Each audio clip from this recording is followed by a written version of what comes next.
Mr. Mike Lunney. Yes, What's sir. going on, friend? What's going on? Oh man, all of us music folks, especially a marching band, are just in the trenches, digging our hole deeper.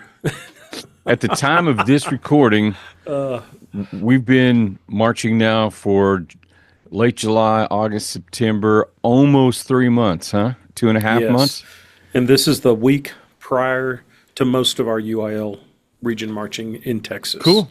and for the rest of the So, world, they're in the midst of it too. I see tons of contests going on and all over this nation.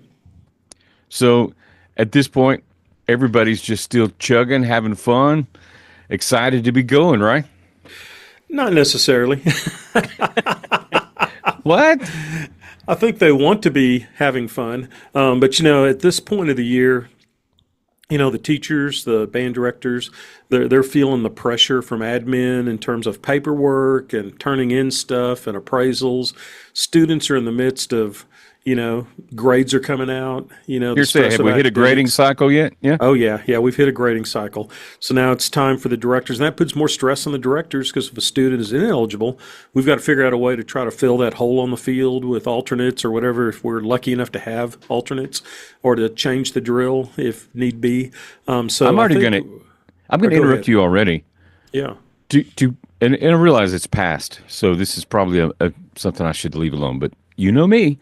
right. I Do do. you do we plan for alternates and the possibility of having to replace people at grading cycles? Is that part of the gig now? We just It is. If you're lucky enough to have enough students to have alternates, then you can kind of figure out through how they play, how they march, their typical academic level as far as how sure. they're, and we can figure out who we're going to march on the field and how we're going to replace. If you're not fortunate enough to have alternates, like when I taught them 1A, 2A, if they had warm blood, you put them on the field because it's this, you've got what you've got and you just got to work it. So you try to write your drill where it's kind of open ended. You know what I mean? Where there's like a line, a curvilinear form where if some kid's ineligible and they have past problems with eligibility, you might put them in that spot on the end. And if they prove themselves solid, it's like all good. If they trip, academically, then you can just pull that spot because that's not our choice. The state says you must do that. You So know what? we do try to work around it. It might even be easier though with some of the forms that we create now as opposed to our old block. Oh wow, No there's a hole. doubt. Oh wow, there's a hole. Yeah, there Okay. was a time when you marched either 64 or 128. Or 32. It was an exact number that was in a block, and we went up and down the Right. field. And you're absolutely correct. You can hide a lot of that ineligibility just by moving around people on the field. But also in that regard, for the directors out there, I just want them to know that I've been judging UIL for that's our state. Competition for a long time, not judging state UIL. Let me clarify that. Doing region and I got area, you. and Right. if there's a hole on the field, it's not going to count against you. Okay. It As long doesn't. as everybody makes the corrections that they need to. Right. I try to tell the kids that instead of saying that's a hole, that's a ghost. There you And go. only you can see the ghost. You We are can't such a see the positive ghost. guy. There's a ghost next to you, and you've got to make sure that ghost is in the right place. You've got to pretend you can see them, and as long as it looks correct, that's not going to change the scoring at all. It's when holes appear and disappear and appear and disappear, then it's like, You know, and I it's might like, I might even add to that. Sometimes what is it, forest for the trees with that analogy work here? yeah. Director friend, quit focusing on what's not there, focus what is there, and do what you got with what you got the best you can do it. Yeah, and I think to add to that, it's work on what you can control. You really can't control a kid being academically eligible. You can help, you can do tutorials, but you can't control that. But you can control how you rehearse and how you approach the rehearsal. The Serenity Prayer as The it Serenity applies to Prayer, marching band. as it applies to marching band. And we do need divine intervention at this time. We do. Didn't mean to hijack you, bud. Let's go. No, no, no. But I've done a lot of praying in my pickup on the way to the band hall. Oh Lord, help me through this day. So I understand what they're going through, but I kind of dash in and do my thing, and I jump in my car and run off, and I don't feel the pressure like they do. but I do feel it when I'm staring them in the eyes. You know what I mean? I Right. can just, I do. that empathy, I just feel it, okay? I think some things So we can, oh, go ahead. no. Just say so. I hijacked you. I'm just trying to steer it back to what you were saying. That we're at this point where we've done this and we've done this and we've done this and we've done this, right? Yes. So how do we keep this fresh, or how do we? I mean, we had a conversation once, and you pushed back on me pretty hard about peaking, Yeah. and I It's weird. I get don't it, believe in peaking.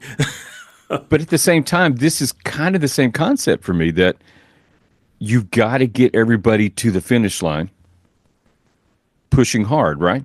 Yeah, even if you have to grab them by the ankles and drag them across, we've So got to make it happen. And I'll say, I don't believe in peaking, but I do believe that sometimes kids give up in apathy.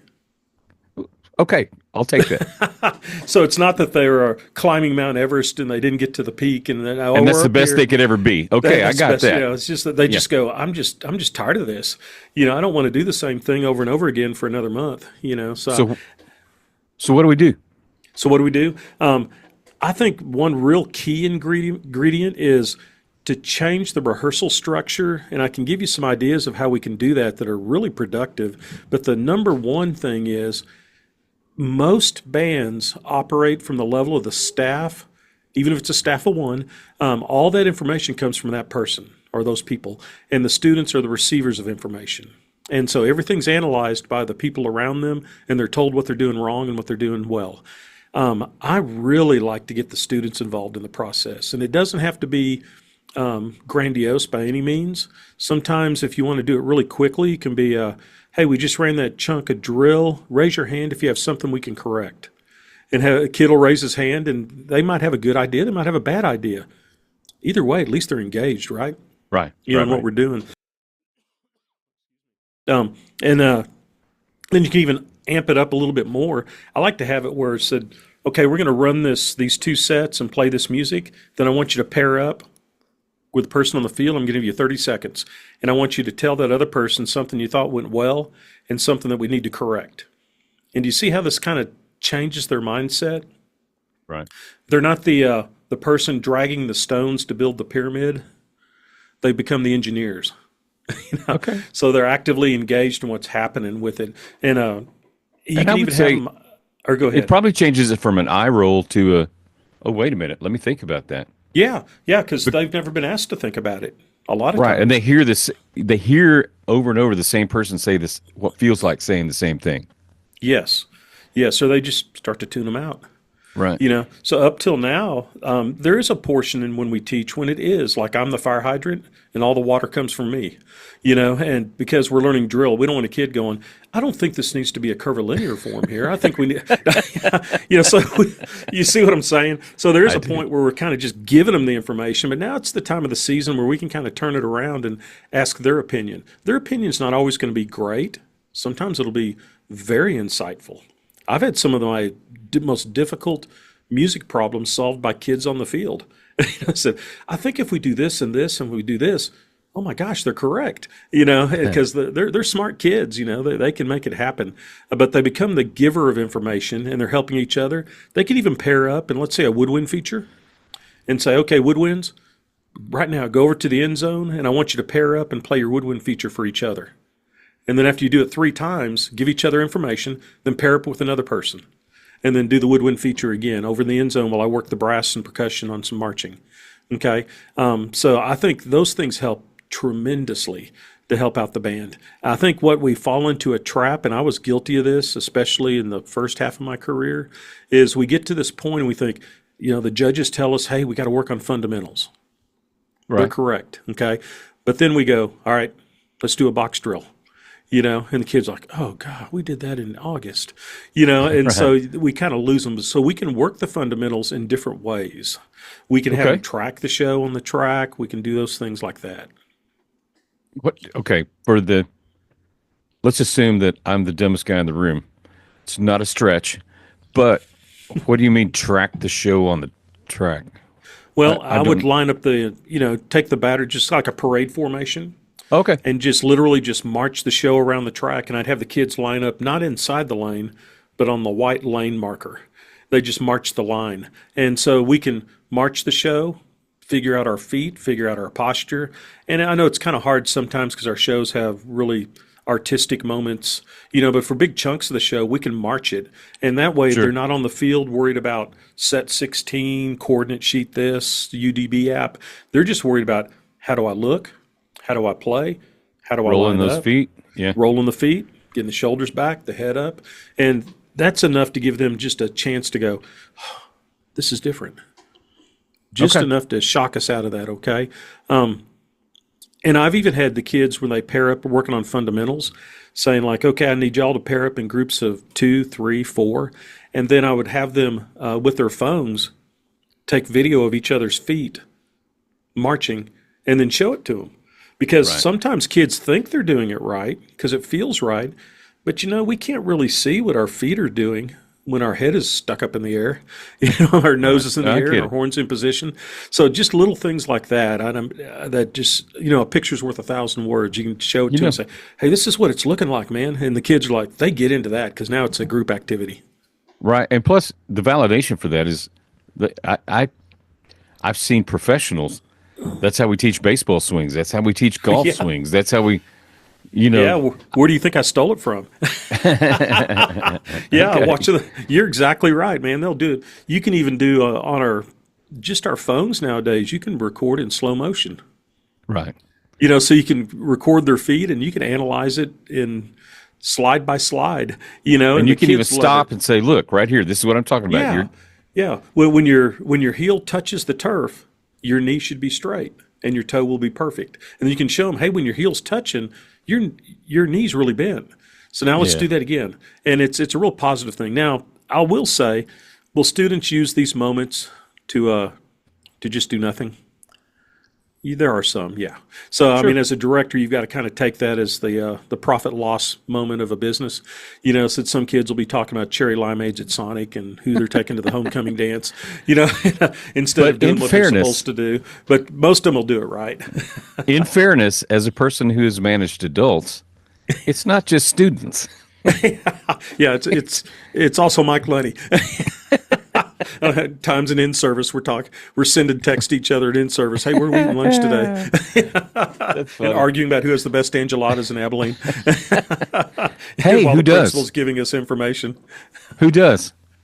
I know it's not I think Abuelo's has the best Mexican food here. I don't really get into here in Abilene, the really nitty gritty places. You know what I mean? But when I'm on the road, it's really fun because there's a place in San Saba that I went into that no one spoke English in the place or the workers or the people in there. And I knew that breakfast was going to be good. Yeah. And I just pointed at the menu. Numero dos. Sí, amigo. And it was So great. far- So I love kind of diving into those kind of places outside. Our friends around the country, come on down. We'll show you some genuine stuff. That's right. There's, That's right. By the way, there's a place in San Angelo that Tim showed me, Tim being the owner of Intune Music. Wow. I'd never been there before. Same kind of thing. Yeah, yeah. I'd And like to see here on the menu.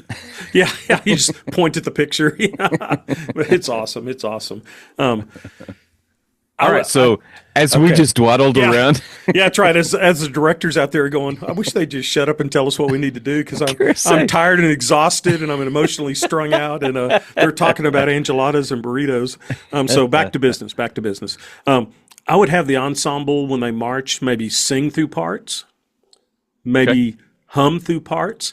If brass players, if we can get burps. Little resonance deals. So I had them on my horns, and they buzz through parts, so they can actually hear. They can actually hear things better around them because they're all buzzing, and they're seeing if they're buzzing the right pitch to make it go through their horn and let it amplify. Because those brass horns, they'll change a pitch by a quarter step from what And they're you're doing it buzzing while with they your march. chops. Yeah, do it while they march. Okay. Kind of thing. Have portions of the band play for each other. I like to do it. I used to do it where it's like, let's have all the seniors play. Let's have all the juniors play. That's real frightening for the freshmen or the 8th graders or the 7th graders.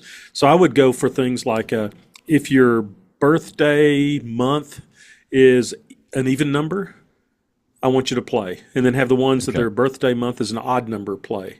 You know, and in the old days, we used to say, like, if you're a Democrat, Republican, that's a little dangerous nowadays. Yeah, I say. It's kind of a volatile. Back when the Reagan years and those things, it was kind of the kids were split pretty well, but now they might get in a fight. So I'd keep away from the political thing. But just have groups play and literally give them a chance to analyze each other.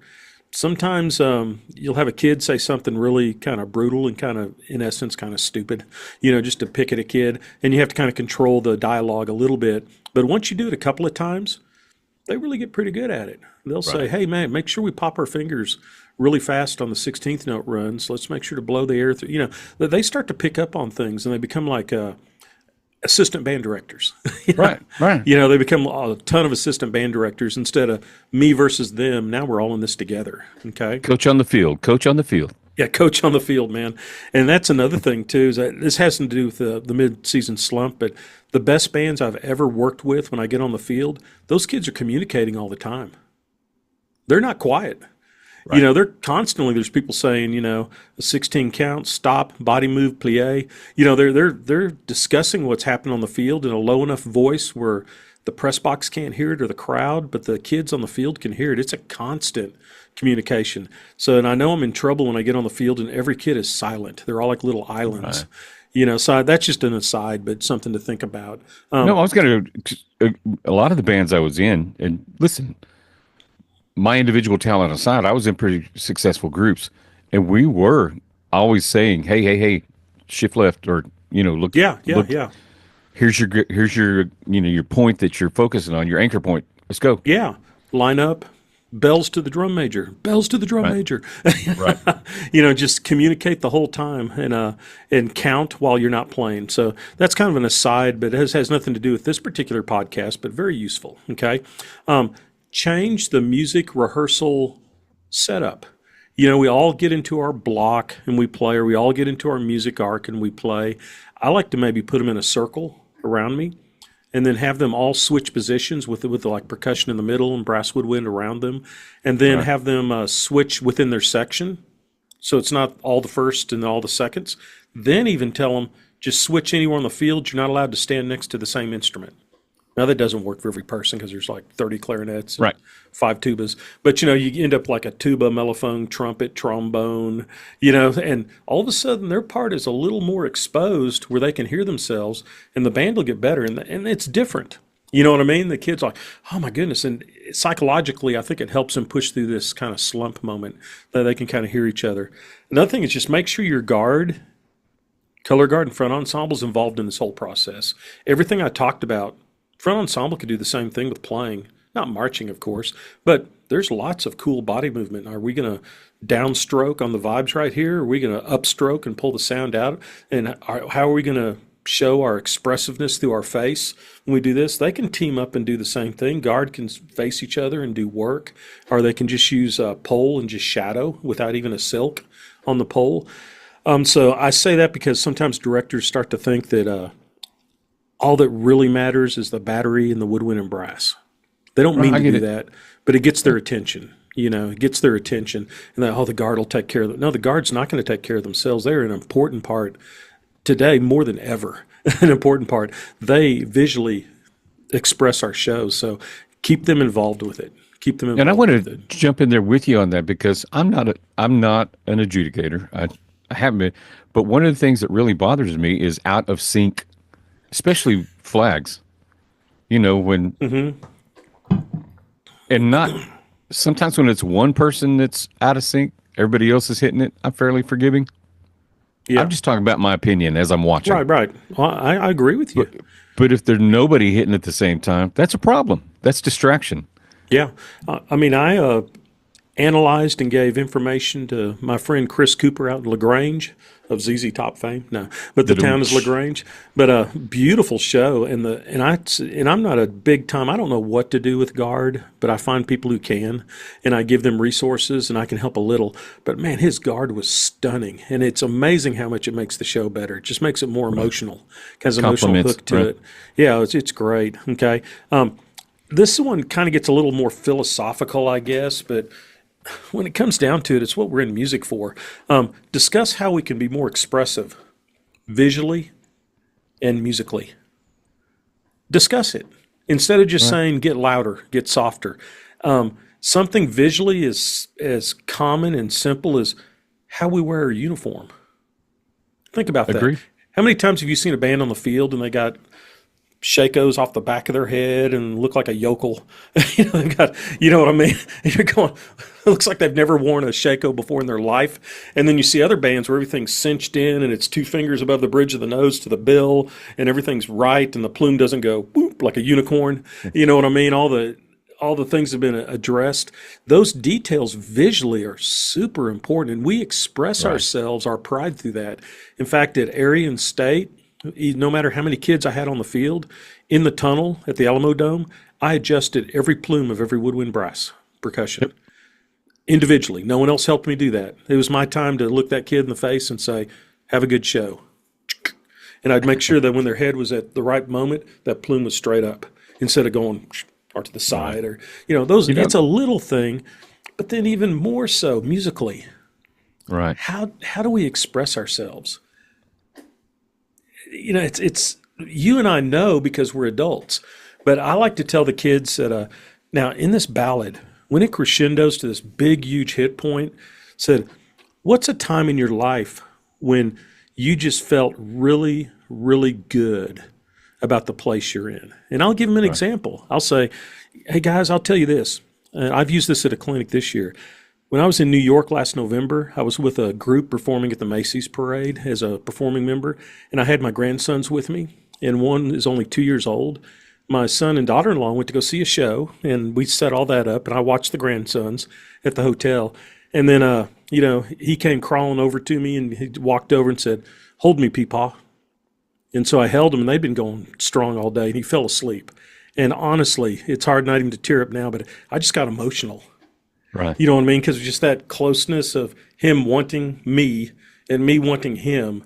And to me, in the hit of that ballad, that's my expressive moment. That's the picture I have in my head. So the kids have to figure that out. They've got to figure out when's that moment that you were around somebody that was one of the core memories of your life. And mine happened when I was 60 years old. The one I was telling them says this happens over your whole life.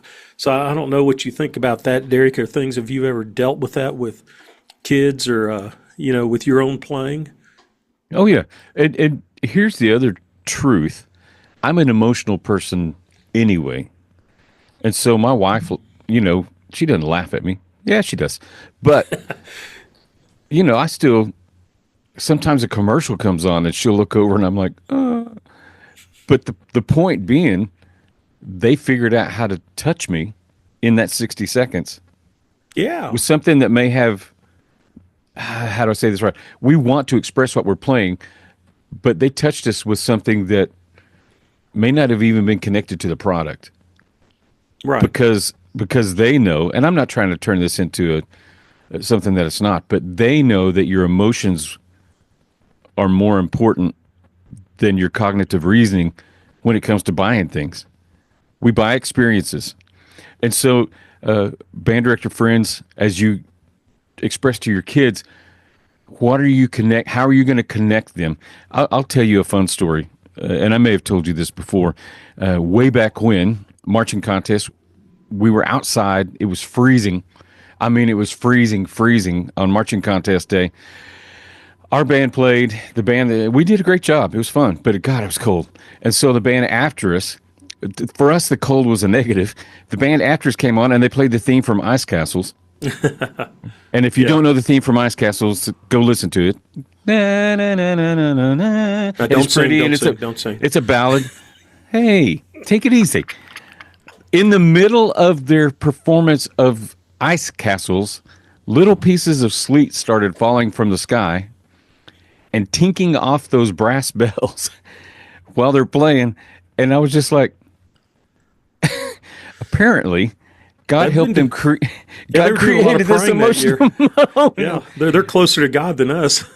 My point is, it wasn't lost on me that there's a connection that we make, and all we do is figure out how to adapt our moment. Because for them, the cold worked out in their favor. And I guess I've walked way far away from where we were talking about, but I'm always lyrics make it easy to connect. So we have to help our band kids understand that we're creating through our melodic lines or our harmonies or our tight, close chords that emotion that connects. And to do that, you have to figure out how you fit in that. You got to stop me, Mike. I'm just wandering all Yeah, over the place. the But kids have to be able to emote the right, emotion.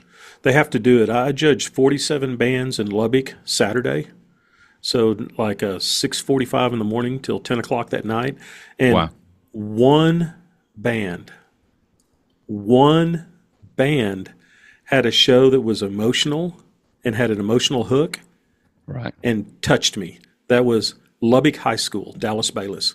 Okay, and all the other, there was tons of good bands. Oh my gosh, there's some amazing bands. But that was the one band that was just like, oh my gosh, that just kind of just wrapped itself around my heart. Those kids were just literally emoting emotion. Now, there were some problems with feet, and there's some problems with forms, there's tuning maybe, things we're working on. But job one in music, when you get down to it, is trying to transfer an emotion from your soul and body into their soul and body. And that right. band has already achieved that. Now they've got to fix all the other stuff. Don't get me wrong. And there's other bands that were just absolutely incredible and had incredible shows, but they didn't have that level of attachment when I watched them. But maybe that was just me. So You know what I I mean? got to do this. But I got those to tell you kids this. have to. They've got to emote. There is a physical property that happens with music done well that affects your soulish person. Yeah. I believe that. It's the reason we do music. And it's also, and I'm just piggybacking on what you said. There have been bands at a contest setting where I've sat there and went, Yeah. everything's good. That's great. Oh, And you keep very looking nice, at the very show nice. clock. You keep looking at the board. How many more minutes do we have with this group? But They're there's clean no, and pure, but it's a surgical team. but there's right. And there's nothing negative I can say about what you did except I didn't feel it. Yeah. And then there's bands that come out and you go, yeah, when they get Yeah. done. Or even in the middle of the show, you can't help it. You jump and something in you just went, whoa. And I Yeah. think that's my side of what you're saying. That when you connect, when you are pouring you into it's not just the notes, when you're pouring you through your horn. Right. Is that a right. weird way to say that? No, it's not. It's not All weird right. at all. And You know, sometimes, in context to what we're talking about, we do it so many times that we're just going through the motions well, at we this as point. directors, we tend to forget that that's the most important part of music. I would even with my beginner trumpet class, we'd play a line and I'd say, someone raise their hand and tell me how that makes you feel. Oh It wow! might be a slow minor key. It sounds kind of scary. Interesting. What do you mean? And you can go into that, and we could spend 10 minutes with a beginning trumpet class. They can learn how to emote at their level, but it has to be introduced to them. And in marching band, oh my gosh, those are almost physically they're adults. Right. You know what I mean? Mentally, our brains don't develop fully till 22, whatever. But they understand pain. They understand joy. They understand gladness. They understand. They're empathetic kids, and sometimes we box them in plexiglass shells and just say, "Play your part. Nothing but your part. So help you God." You must play. Releases on 4. Releases on 4. Must play. So we've got to somehow, and that the whole point of bringing this up is if you haven't done that, this will make those kids' brains fire on all synapses, and all of a Right. sudden they're like, we like band again. We like Right. rehearsal now because we're doing something different. Okay. And sometimes, can we just say this? And you correct me, please. Can we say, all right, we've been doing the technical part of this for a long time, but let's remember why.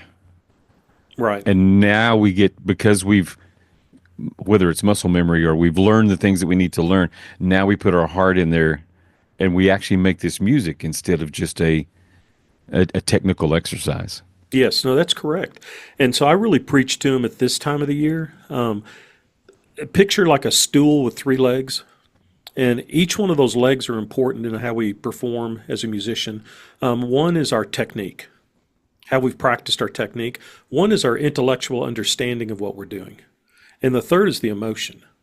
So there's going to be bands fly through your head right now when I say this. If one of those legs is stronger and longer than the other ones, the show's not going to work. How many times It's awkward. Yeah. have you heard a band where their emotion overtakes their intellect, Yeah. or their techniques not strong enough to support the emotional emoting. Those Right. legs have to be exactly equal in strength and length.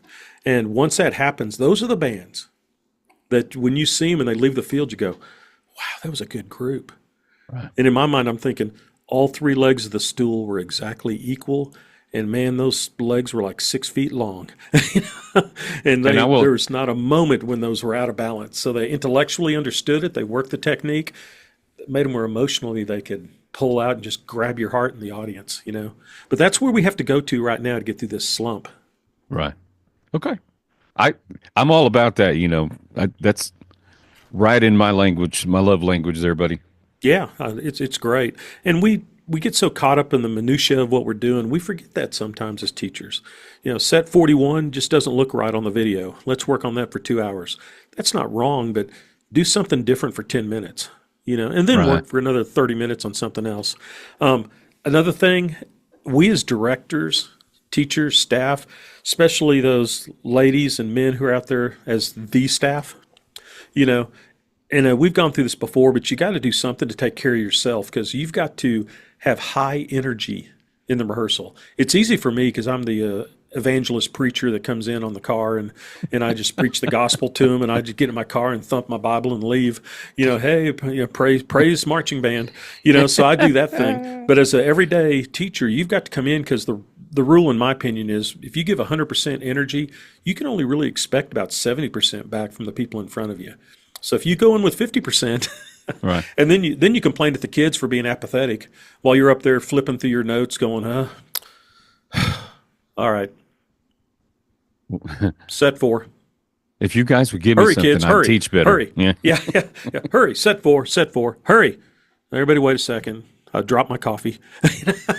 you know, so you've got to come in with high energy and expectations, and you'll have more success with that. Okay. Right. Another item to add to it, not to kind of bullet point it, but this is a really important one. Work on transitions between parts of the show.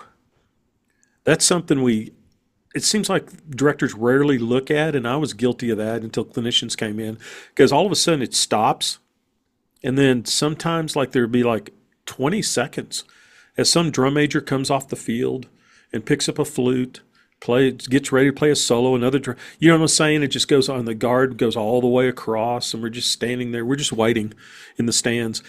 For some reason, we tend to sort of put up with that with our marching shows. We wouldn't put up with it anywhere else. If I was reading a book, think about that, Derek. If you're reading a book and all of a sudden there was 30 blank pages in the middle, wouldn't that hack you off? Or if you're at a movie and all of a sudden it gets to the best part of the movie and it goes, oh, yeah, we're taking a 15-minute intermission. What? We've only been here for an hour. But in Right. marching band, we do that all the time. I asked some of the bands when I was judging, said, don't wait till the end of the tune for the drum major that happens to be playing an instrument on the field to come all the way back to the front. Let them leave. Right. Let them leave and come up there. We don't want all that deadness in between. And for guard, make sure the transition's set up where their equipment's where they're going to change equipment. Instead of running across the field to get another flag and we're waiting for 20 seconds and then have the equipment set up like silks where they're unfurled. You know what I mean? So they're not like they pick them up and they go, Right. they do all this Right. stuff and we're in the stands going, oh, good Lord, we're just watching kids. And then all of a sudden the saxophone player starts messing with their reed and it's like, this is not an intermission. The arc of the show goes for the full length of the show.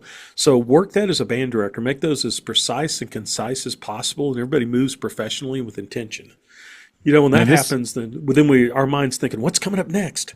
Instead of, It- there they This are may be a standing there. simpleton aspect, but I kind of thought that was the original purpose of props. To hide stuff behind them that you need at that point of the show where it's close enough where you don't have to run all the way to the sideline to get it. I realize that's probably not what Derek, it's about. the props are meant to be aesthetic, artistic moments on the field that create the atmosphere that tells a story. But yes, we do hide things behind them, including kids sometimes. Right. The Andrews show is really cool. They start all behind their props, so all you see is the clarinet solo, and then the whole band comes out, big old band. And at the end of the show, they do this big giant spiral, and all the kids go, whoo, and they disappear, and all your eyes are just on one little clarinet soloist in the middle of the field. So So we use the props to hide things. You're correct, but it's Well, I we can't do remember different which things with corps it it. was a couple years ago. The band disappeared underneath a flag or whatever. Yeah, You're like, where'd everybody go? yeah, Anyway, that's right. way That's off cool topic. stuff. Sorry.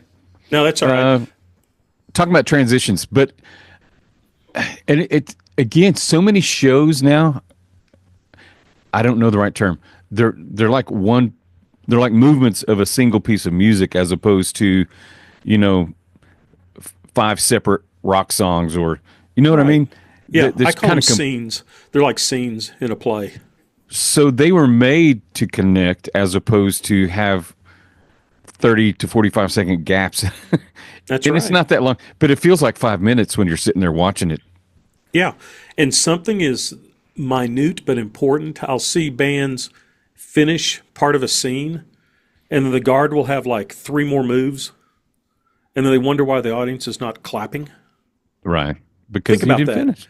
Because they didn't finish. Yeah, Right. when you want the crowd to clap, you've got to tell them when to clap.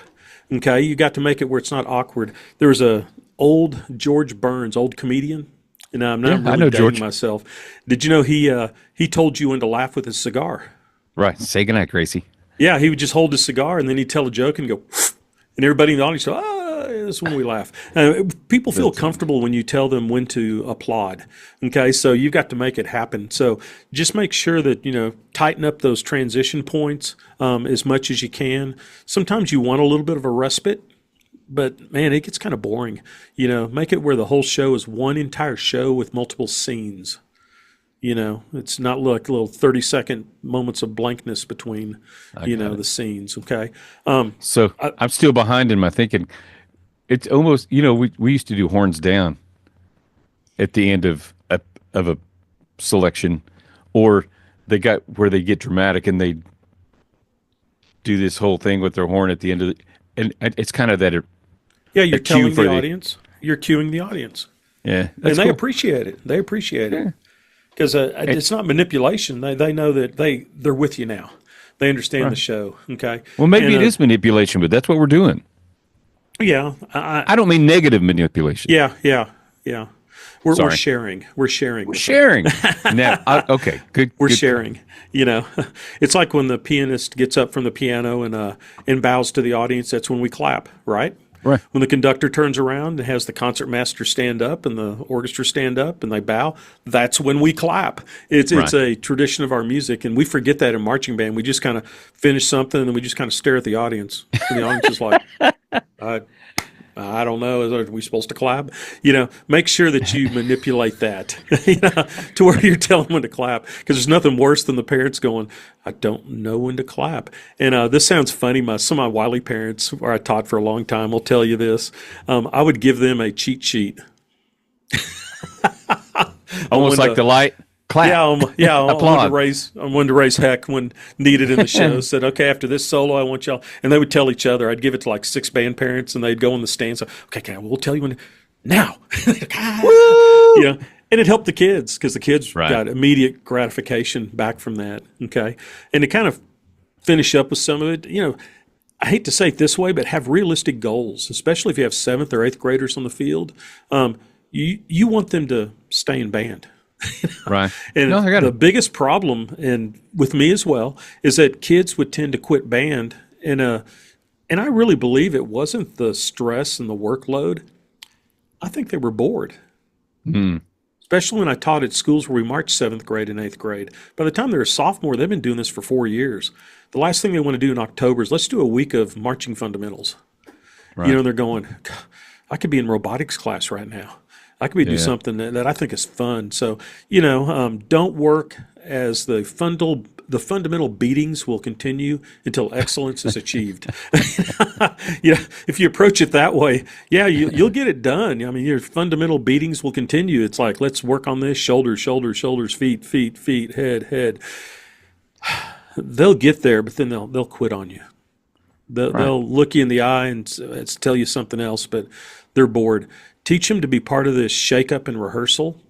And I promise you this, Derek, if you get them to buy into this difference of rehearsal and how we're going to do things, how we're going to emote, how we're going to do expressive things, they'll catch a second wind. I've seen it. I've experienced it. and it'll propel them through October, November.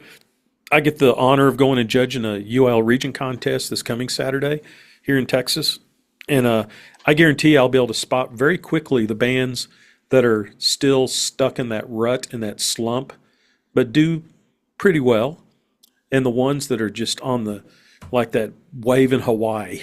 You know what I mean? They're just on Right. the cusp of that wave, just going, get it, get it, get it. We're musicians. We're going to perform. And it's like, oh my gosh, these kids are still on fire. And we have to, like we talked about earlier, we have to manipulate that as an educator. We have to access other parts of their brain rather than you are a robot, you must march in step, you know. Right. So I heard you say it verbally on this episode. As an adjudicator, are there times when you find yourself writing on a sheet? And I've heard this in as the directors come back and read to a group, "Hey, great job, band. You did everything well. Keep going." Blah blah blah. And you can hear in there that we're complimenting, but they're fairly redundant. I mean, you've heard that before. Right. As opposed to when one of those bands strike you, do you find yourself writing, "Oh my goodness, what Yeah. an impact! Fantastic!" You know what I Something mean? as simple as, hey, good job today, band. You touched my heart. Said you Yeah, play so pretty, even your wrong notes sound nice. that's a So it's that emotion will carry you through life. It'll also yeah, carry you through a contest because yeah, there is some forgiveness for beauty and emotion, and then some kid does something funky to the side, and it's like, oh yeah, this band's really good though. If the whole band falls down and froths at the mouth, then that's a problem. You know what I mean? But if one kid freaks out on the side and is in the wrong place, and the band just plays beautifully with emotion, and they march visually with expressive nature, then it's like, that kid, yeah, okay, that kid will figure it out. So this is really a good band. So maybe that's maybe the most important sentences I've said in the entire podcast to help out some band directors is that don't worry about that one little kid having who trouble. just can't get Let's it. get the band to be more emotional and play with more emotion, a wider range of dynamics with proper sound.